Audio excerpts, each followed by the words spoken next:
অতএব আমার বাপ, আমি আপনাদের কাছে কোরআনুল কারীমের এই দুইটা আয়াতের তরজমা শুনাইতে চাই।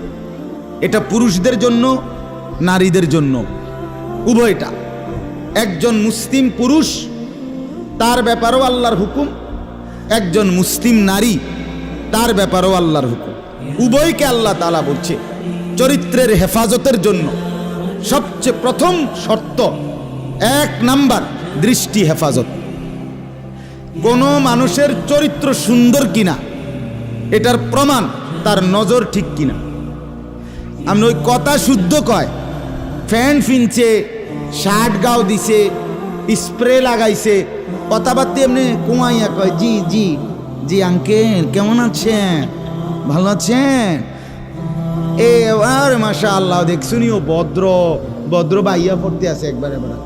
না না না না, 1 নাম্বার পবিত্রতা, সুন্দর উত্তম আখলাক, সৎ চরিত্রবানের 1 নাম্বার বৈশিষ্ট্য হলো যে যার চক্ষু নিরাপদ, যে চোখ নিরাপদ রাখে। 1 নম্বরে আল্লাহ তাআলা বলেন। আর চূড়ান্ত হলো যে নিজের লজ্জাস্থান হেফাজত করে।